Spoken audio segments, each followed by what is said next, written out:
বুধবার উদয়পুর শিববাড়ি বিদ্যুৎ দপ্তরের সামনে স্মার্ট মিটার বাতিলের দাবিতে গ্যাসের মূল্য বৃদ্ধির বিরুদ্ধে, দুধের দাম বৃদ্ধির বিরুদ্ধে সিপিএম সহ বামপন্থীদের ডাকে অনুষ্ঠিত হয় গণধর্ণা। উপস্থিত ছিলেন সিপিএম কেন্দ্রীয় কমিটির সদস্য রতন ভৌমিক, মহকুমা সম্পাদক দিলীপ দত্ত, রাজীব সেন, নিতাই বিশ্বাস সহ অন্যান্য নেতৃবৃন্দ। রতন ভৌমিক বলেন, গত বিধানসভা নির্বাচনের আগে বিজেপি দল সারা রাজ্যের মানুষকে নানা প্রতিশ্রুতি দিয়ে ভাসিয়ে দিয়েছিল। বর্তমানে মানুষ হাড়ে হাড়ে টের পাচ্ছে।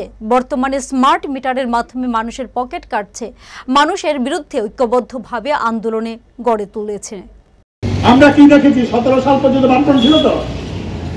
এই কর্পোরেশন বিদ্যুৎ বিক্রি করে লাভ করত।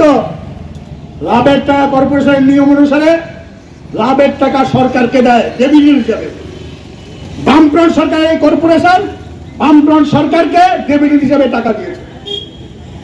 এখন আমাদের রাজ্যের একেবারে সব জানতা তো সরকার, মন্ত্রীর কথা আমি বলি না, ব্যক্তিগত কথা বলার বিষয়ে আমরা কথা বলিও না। বিদ্যুৎ বলছি কি 1000-এর উপরে নাকি দেনা। কি করে দেনা হলো? বিদ্যুৎ দাম তো কমেনি, বেড়েছে। গ্রাহক আগের থেকে বেড়েছে। ঘাটতি হলো কেন? 1000 কোটি দেনা হলেন কি করে? আসলে পরিচালন ব্যবস্থা যা হওয়া উচিত তা নাই, সব ভেঙে পড়েছে। পরিকাঠামো বলতে কিচ্ছু নাই।